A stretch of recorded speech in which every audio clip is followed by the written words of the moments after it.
Hello teachers, welcome to Samji academy. இந்த video முழுக்க ஃப்ரெஷர்ஸ்க்கான ஒரு வீடியோவாக தான் இருக்க போகுது. அதாவது நான் இப்போ தான் டீச்சர் ட்ரைனிங் கம்ப்ளீட் பண்ணியிருக்கிறேன். பிஎட் இப்போ தான் முடிச்சிருக்கிறேன்.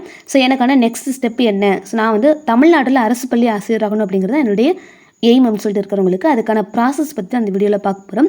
அண்ட் அதுலேயுமே குறிப்பாக ஆசிரியர் தகுதி தேர்வு பற்றி இன்னுமே விரிவாக பார்க்க போகிறோம். சில TET paper 1, paper 2 and special டெட்னு சொல்லிட்டு நிறையவே டைப்ஸ் இருக்குது. ஸோ இந்த எக்ஸாமை யார் என்ன எக்ஸாம் எழுதணும், இதுக்கான குவாலிஃபிகேஷன் என்ன, எக்ஸாம் பேட்டர்ன் என்ன, சிலபஸ், பாஸ் மார்க்லாம் என்ன சொல்லிட்டு இந்த வீடியோவில் நம்ம விரிவாக பார்க்கலாம். ஓகேவா? ஸோ ஃபஸ்ட்டு ஆசிரியர் பணிகள் சொல்லிட்டு எடுத்துக்கிட்டோம்னா அதில் நிறையவே டைப்ஸ் இருக்குது. நம்ம சொல்லுவோம் இல்லையா, தொடக்கப்பள்ளி ஆசிரியர், இடைநிலை ஆசிரியர், பட்டதாரி ஆசிரியர்கள், முதுகலை ஆசிரியர்னு சொல்லிட்டு நிறைய டைப்ஸ் இருக்குது. ஸோ அதை நம்ம ஒன்று பார்க்கலாம். ஃபஸ்ட்டு எஸ்ஜிடின்னு சொல்லப்படக்கூடிய செகண்டரி கிரேட் டீச்சர்ஸ். ஸோ இவங்க 1 முதல் 5ஆம் வகுப்பு மாணவர்களுக்கு பாடம் எடுக்கக்கூடிய டீச்சர்ஸ் செகண்டரி கிரேட் டீச்சர்ஸ்னு சொல்லலாம். நெக்ஸ்ட்டு 6 முதல் 10ஆம் வகுப்புக்கு பாடம் எடுக்கக்கூடியவங்க பிடி அசிஸ்டன்ட், கிராஜுவேட் டீச்சர்ஸ், இல்லை அப்படின்னா பட்டதாரி ஆசிரியர்கள்னு இவங்களை சொல்லுவாங்க. நெக்ஸ்ட்டு 11th 12th நம்ம பாடம் எடுக்கக்கூடிய teachers PG assistant, post graduate assistant இவங்கள சொல்லுவாங்க. ஓகேவா? ஸோ இந்த மாதிரி டைப்ஸ் இருக்குது. அண்ட் அது போக ஸ்பெஷல் டீச்சர்ஸுமே இருக்கிறாங்க. பிடி, ட்ராயிங், மியூசிக்ஸ், இந்த மாதிரி சில ஸ்பெஷல் போஸ்டிங்குமே இருக்குது. ஸோ இது various types of teacher posting. So இந்த ஒவ்வொரு போஸ்டிங்க்கும் அதுக்கான educational qualification and exam pattern differ ஆகும். ஸோ அதை பற்றி நம்ம நெக்ஸ்ட் பார்க்கலாம். ஸோ நம்ம பார்த்ததில் மெயினாக அந்த 3 எக்ஸாம் பற்றி பார்க்க போகிறோம். எஸ்ஜிடி டீச்சர்ஸ், பிடி அசிஸ்டன்ட் அண்ட் பிஜி அசிஸ்டன்ட் பற்றி பார்க்க போகிறோம். ஸோ இவங்களுக்கு ஃபஸ்ட்டு எஜுகேஷனல் குவாலிஃபிகேஷன் பார்த்தோம் அப்படின்னா நீங்கள் 1 முதல் 5ஆம் வகுப்பு ஆசிரியராக ஆகணும் அப்படின்னா 12th முடிச்சுட்டு நீங்கள் டிடிஎட் அப்படிங்கிறது உங்களுக்கு கட்டாயம். ஓகேவா? டிப்ளமோ இன் எலிமெண்ட்ரி எஜுகேஷன் சொல்லலாம், டிடிஎட்னு சொல்லலாம், இல்லை அப்படின்னா நம்ம டீச்சர் ட்ரைனிங் சொல்லலாம். ஸோ அந்த போஸ்டிங் அந்த கோர்ஸ் நீங்கள் கட்டாயமாக முடிச்சிருக்கணும். 1 முதல் 5ஆம் வகுப்பு ஆசிரியராகணும் அப்படின்னா உங்களுடைய கல்வி தொகுதி டீச்சர் ட்ரைனிங் மஸ்ட். ஓகேவா? நெக்ஸ்ட்டு பிடி அசிஸ்டன்ட், கிராஜுவேட் டீச்சர் ஆகணும். 6 முதல் 10ஆம் வகுப்பு மாணவர்களுக்கு நீங்கள் டீச்சர் ஆகணும் அப்படின்னா ஏதாச்சும் ஒரு பாடத்தில் நீங்கள் டிகிரி கம்ப்ளீட் பண்ணிக்கணும். பேச்சுலர் டிகிரி கம்ப்ளீட் பண்ணிக்கணும். அண்ட் அது கூட பிஎட் கட்டாயம். ஓகேவா? ஸோ பிஎட் முக்கியம். எஸ்ஜிடி டீச்சர்ஸ்க்கு டீச்சர் ட்ரைனிங் முக்கியம். பிடி அசிஸ்டண்ட்டுக்கு பிஎட் முக்கியம்.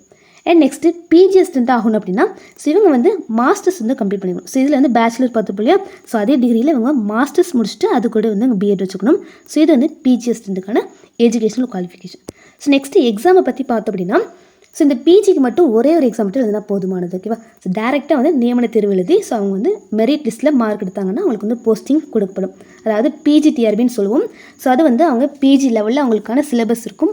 அதில் கேள்விகள் கேட்பாங்க. ஸோ அதில் அவங்க மெரிட் பேசிஸில் மார்க் எடுத்தாங்கன்னா போதுமானது, டேரெக்டாக அவங்க போஸ்டிங் வாங்கிடலாம். ஸோ மற்ற 2 பேருக்கு பார்த்தோம்னா 2 எக்ஸாம் இருக்குது. எஸ்ஜிடியாக இருக்கட்டும், பிடிஎஸ்டியாக இருக்கும், 2 எக்ஸாம் இருக்குது. ஸோ அது என்ன அப்படின்னா டெட் எக்ஸாம் உங்களுக்கு எக்ஸ்ட்ராவாக ஆட் ஆகுது. இப்போ பிஜிக்கு பார்த்தோம் அப்படின்னா TET exam no need. So இவங்களுக்கு டெட் எக்ஸாம் அப்படிங்கிறது கட்டாயமாக ஆக்கப்படவில்லை இது வரைக்கும். ஓகேவா? ஸோ இவங்களுக்கு தான் எஸ்ஜிடி அண்ட் பிடிஎஸ்க்கு தான் டெட் எக்ஸாம் அப்படிங்கிறது மேண்டேட்டரியான ஒன்றா இருக்குது. ஸோ அதை பற்றி பார்க்கலாம். ஸோ ஆல்ரெடி பார்த்துருந்தோம் எஸ்ஜிடிக்கு அவங்க டிடிஎட் கண்டிப்பாக முடிக்கணும். அவங்க முடிச்சுட்டு கண்டிப்பாக டெட்டில் பேப்பர் 1 அப்படிங்கிறத பாஸ் பண்ணியிருக்கணும். ஸோ இந்த ஃபஸ்ட்டு டிடி முடிச்சுட்டு டெட் பேப்பர் 1 கம்ப்ளீட் பண்ணிட்டாங்க அப்படின்னா ஸோ அவங்களுக்கு நியமன தேர்வு எழுதுறதுக்கான வாய்ப்புகள் இருக்குது. நியமன தேர்வு எழுதி ஸோ அதில் மெரிட் பேஸில் எடுத்துட்டாங்கன்னா வேலைக்கு போகலாம். ஸோ இது செகண்டரி டீச்சர்ஸ்க்கான வழிமுறைகள். இதே இது பிடிஎஸ் அப்படின்னா பிஎட் முடிச்சுட்டு டெட்டில் பேப்பர் 2 எக்ஸாம் அவங்க பாஸ் பண்ணணும். ஓகேவா? ஸோ அது பாஸ் பண்ணிக்கிறமா யூஜிடிஆர்பி அப்படிங்கிற நியமன தேர்வு அவங்களுக்கு கண்டக்ட் பண்ணுவாங்க.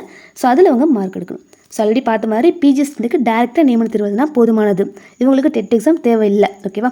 பட் மற்றவங்களுக்கு டெட் எழுதிட்டு அதுக்கப்புறமா நியமன தேர்வு எழுதணும்.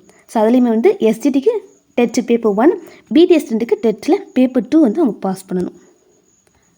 ஸோ இப்போ டெட் எக்ஸாம் ஸோ டெட்டை பற்றி நம்ம விரிவாக பார்க்கலாம். ஸோ ஆல்ரெடி பார்த்த மாதிரி டெட்டில் 2 பேப்பர் இருக்குது. பேப்பர் 1 அண்ட் பேப்பர் 2 அப்படிங்கிறது. பேப்பர் 1 அப்படிங்கிறது 1 முதல் 5ஆம் வகுப்புக்கு பணியாற்றக்கூடிய ஆசிரியர்களுக்கான ஒரு தகுதி தேர்வு. பேப்பர் 2 அப்படிங்கிறது 6 முதல் 8, 6 முதல் 10ன்னு சொல்லலாம். ஸோ அவங்களுக்குரிய ஒரு தகுதி தேர்வு. ஸோ இதோடைய காமனான ஒரு எக்ஸாம் பேட்டர்ன் அப்படின்னு சொல்லிட்டு பார்த்தோன்னா மொத்தமாக 150 கேள்விகள், 150 மார்க்குக்கு எக்ஸாம் நடக்கும். 150 கேள்விகள், 150 மார்க்கு. டைமிங் 3 மணி நேரம் இந்த எக்ஸாம் நடக்கும். அண்ட் இதோடைய கொஸ்டின்ஸ்லாம் எந்த மாதிரி இருக்கும் அப்படின்னா எம்சிக்யூவில் இருக்கும். மல்டிபிள் சாய்ஸ் கொஸ்டின்ஸ் அப்ஜெக்டிவ் டைப்பில் இருக்கும். ஓகேவா? அண்ட் மேக்ஸிமம் இந்த எக்ஸாம் ஓஎம்ஆர் பேசிஸில் நடத்துவாங்க. அண்ட் ஒவ்வொரு கேள்விக்கும் ஒவ்வொரு மார்க்கு, நெகட்டிவ் மார்க்லாம் இது கிடையாது. ஸோ 150 கேள்விகள், 150 மார்க். ஸோ இது ஒரு காமனான எக்ஸாம் பேட்டர்ன். நெக்ஸ்ட் இதுக்கான சிலபஸ் பார்த்துடலாம்.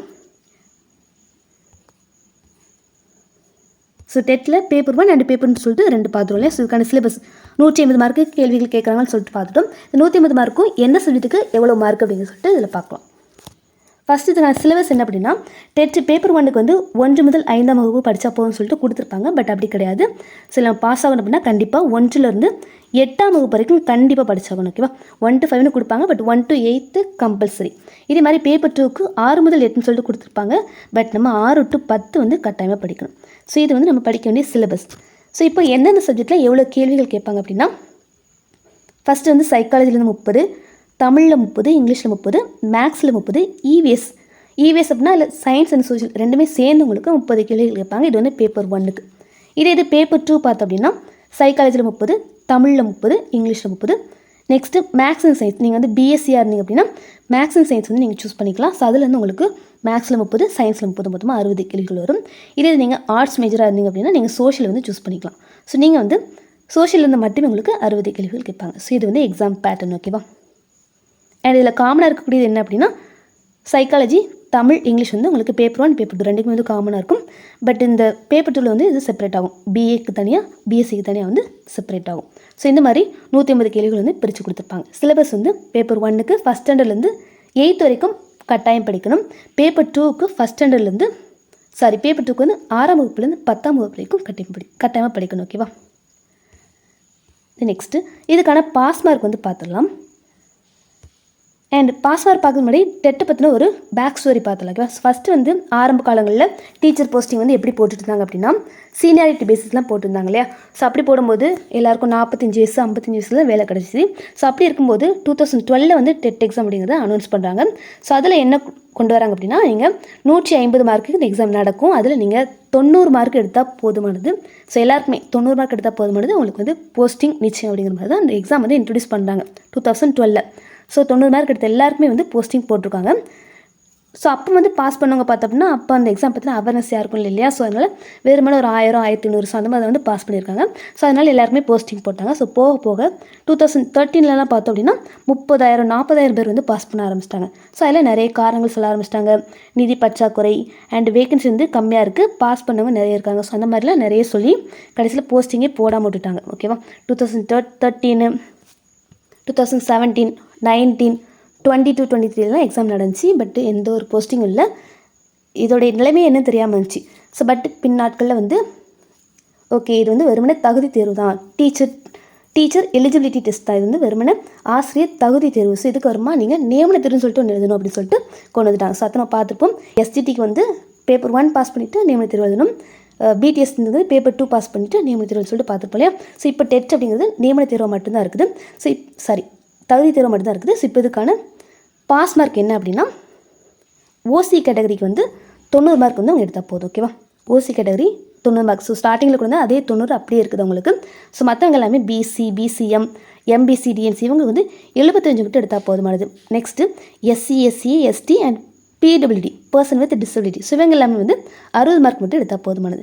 ஸோ இது வந்து இப்போ இருக்கக்கூடிய சமீபத்திய அரசு இருக்கக்கூடிய மார்க் தான் இது. ஸோ இப்போ ரீசெண்டாக வந்து டிஎம்கே கவர்மெண்ட் வந்து லாஸ்ட்டில் அனௌன்ஸ் பண்ணியிருப்பாங்க இல்லையா? ஸோ அந்த பேஸ் பண்ண இன்ஃபர்மேஷன் தான் இது.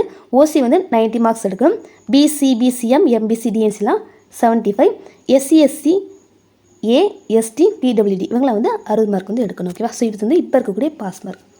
அண்ட் இதே மாதிரி ஸ்பெஷல் டெட் வந்து இப்போ வந்து இன்ட்ரடியூஸ் பண்ணியிருக்காங்க இல்லையா? ஸோ இந்த இயர் ஸோ அவங்க வந்து 3 இயர்ஸ் வந்து அவங்களுக்கு 3 இயர்ஸ் வந்து டைம் கொடுத்துருப்பாங்க. ஒரு வருஷத்துக்கு 2 எக்ஸாம் நடக்கும். அந்த 3 வருஷத்துக்குள்ள அவங்க வந்து ஸ்பெஷல் டெட்டில் வந்து பாஸ் பண்ணுவாங்க. ஸ்பெஷல் டெட் யாருக்கானது அப்படின்னா ஒர்க்கிங் டீச்சர்ஸ்க்கானது. ஸோ அவங்க வந்து மேபி கவர்மெண்ட் ஸ்கூலில் ஒர்க் பண்ணலாம், இல்லை அப்படின்னா கவர்மெண்ட் எய்டராக இருக்கலாம், இல்லை அப்படின்னா தனியார் பள்ளி ஆசிரியர்களாக கூட இருக்கலாம்.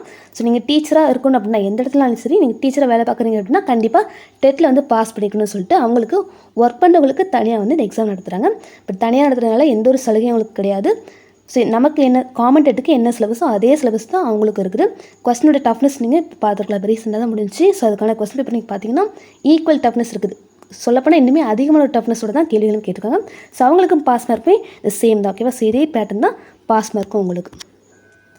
தென் நெக்ஸ்ட்டு அண்ட் டெட் எக்ஸாமுடைய வேலிடிட்டி பார்க்கலாம். ஸோ டெட் எக்ஸாம் எத்தனை ஆண்டுகளுக்கு ஒரு முறை எழுதணும்னு சொல்லிட்டு சில பேருக்கு கேள்விகள் வரலாம். ஸோ வந்து ஒரு தடவை நம்ம பாஸ் பண்ணால் போதுமானது. ஸோ நீங்கள் பாஸ் பண்ணிவிட்டு உங்களுக்கு சர்டிஃபிகேட் நீங்கள் டவுன்லோட் பண்ணி பிரிண்ட் போட்டு வச்சுட்டிங்கன்னா போதும். ஸோ இதுக்கு லைஃப் டைம் வேலிடிட்டி வந்து உண்டு. ஸோ இது டெட் எக்ஸாமோட ஸ்டோரி. ஓகேவா?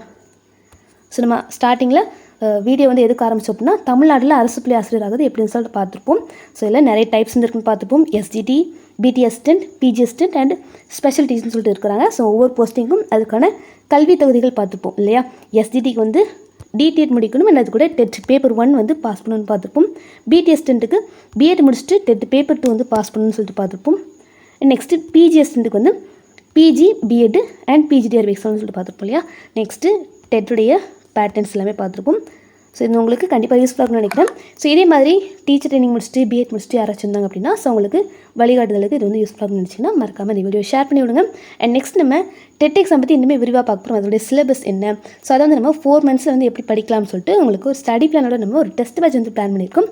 ஸோ அதை பற்றி நான் அனௌன்ஸ்மெண்ட் நான் உங்களுக்கு நெக்ஸ்ட் வீடியோவில் கொடுக்குறேன். தேங்க்யூ.